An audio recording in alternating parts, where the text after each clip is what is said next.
Pelaksanaan seleksi P3K guru atau pegawai pemerintah dengan perjanjian kerja untuk formasi jabatan guru, pada dasarnya prinsip pelaksanaannya, terutama di dalam konteks pelaksanaan seleksi, akan dilaksanakan secara transparan, akuntabel, efektif, efisien, dan terintegrasi. Transparan tentu saja sebagaimana proses pelaksanaan seleksi calon pegawai negeri sipil ataupun calon pegawai P3K tahap pertama yang sudah dilakukan beberapa waktu yang lalu, di mana semua publik masyarakat akan bisa mengontrol, melihat dari capaian yang diperoleh oleh setiap peserta seleksi. Sehingga tidak ada kemudian di dalam proses seleksi ada yang merasa dirugikan atau ada yang merasa dicurangi di dalam terhadap capaian seleksi yang dilakukan oleh setiap peserta. Dan di dalam konteks tahapan pengadaan aparatur sipil negara, sebagaimana diatur di dalam Undang-Undang Nomor 5 Tahun 2014 tentang aparatur sipil negara, maka tahapan di dalam pelaksanaan seleksi pengadaan ASN itu dimulai dari perencanaan, yang ini sudah berapa kali dilakukan oleh rapat-rapat pertemuannya, termasuk nanti kemudian akan diikuti dengan pengumuman lowongan yang hari ini kita lakukan kick off-nya untuk pengumuman lowongan, kemudian nanti melakukan pelamaran, para peserta melamar kepada pemerintah tentu saja, kemudian melakukan seleksi dan pengumuman hasil seleksi serta melakukan pengangkatan atau penetapan nomor induk P3K bagi pegawai yang lolos seleksi. Dan di dalam proses seleksi ini ada beberapa instansi yang terlibat secara langsung yang tadi sudah disampaikan juga oleh Pak Teguh. Misalnya di dalam Kementerian PAN-RB itu terlibat di dalam menentukan formasi kebutuhan, berapa banyaknya formasi yang dibutuhkan untuk guru P3K ini di tahun 2021. Tadi Mas Menteri menyampaikan ada kebutuhan sampai dengan 1 juta guru. Apakah nanti 1 juta guru bisa kita penuhi sekaligus atau nanti dilakukan secara bertahap tetapi tetap tercapai 1 juta guru misalnya. Yang kedua, karena nanti ada proses seleksi, maka tentu saja nanti akan ada passing grade, berapa tingkat kelulusan dari seseorang guru, sehingga kualitas seseorang guru seperti tadi disampaikan arahan dari Pak Wapres misalnya, ada beberapa kompetensi-kompetensi dasar dan kompetensi teknis yang dibutuhkan bagi seseorang guru, sehingga ke depan kita berharap bahwa kualitas anak didik kita itu akan jauh lebih baik.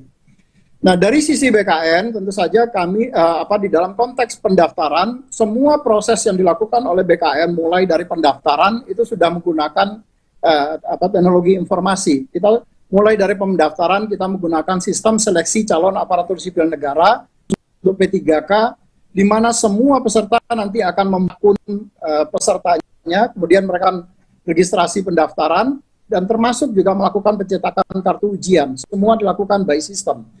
Data yang terdaftar, mereka yang mendaftar, kemudian datanya akan terintegrasi dengan data Dapodik untuk melihat, karena tadi dibatasi bahwa P3K guru ini, itu scopingnya dibatasi bahwa diprioritaskan untuk guru yang sekarang sudah menjadi honorer, yang dia datanya terdaftar di Dapodik, kemudian data yang guru yang sekarang ada di data THK2, serta data guru yang sudah seleksi lulus PPG yang sebagaimana yang program sertifikasi yang dikeluarkan oleh teman-teman di Kementerian Pendidikan. Karena di dalam Undang-Undang ASN, Undang-Undang Nomor 5 Tahun 2014 juga yang berhak menjadi aparatur sipil negara adalah warga negara Indonesia, maka tentu saja nanti pada saat pendaftaran sistem juga akan terkoneksi atau terintegrasi dengan data Dapodik data Dukcapil, sehingga kami memastikan bahwa semua data orang yang mendaftar itu adalah warga negara Indonesia. Nah, begitu nanti mereka setelah melakukan pendaftaran, maka data kemudian akan dikirim ke sistemnya Kementerian Dikbud, UNBK, Ujian Nasional Berbasis Komputerisasi. Semua proses pengiriman data itu akan dilakukan dengan menggunakan sistem. Jadi tidak ada data yang akan tercecer di tengah jalan. Begitu selesai pelaksanaan seleksi, maka nanti dilakukan pengolahan hasil ujian itu juga langsung disampaikan kepada BKN untuk dilakukan pengolahan nilai dan sekaligus melakukan penetapan NIP. Nah, di BKN sekarang ini kita tidak lagi melakukan mencetak dengan menggunakan kertas, tetapi semua termasuk penandatanganan untuk siapa saja yang lulus sudah menggunakan tanda tangan digital yang sistemnya dikoordinasikan oleh teman-teman di Badan Cyber dan Sandi Negara. Dalam konteks penetapan nomor induk pegawai PTA nanti itu juga dengan menggunakan sistem informasi aparatur sipil negara. Jadi BKN termasuk nanti ke depan untuk melakukan unggah dokumen persyaratan yang dibutuhkan untuk pengangkatan seseorang menjadi calon pegawai negeri sipil ataupun calon pegawai P3K itu sudah menggunakan sistem secara keseluruhan.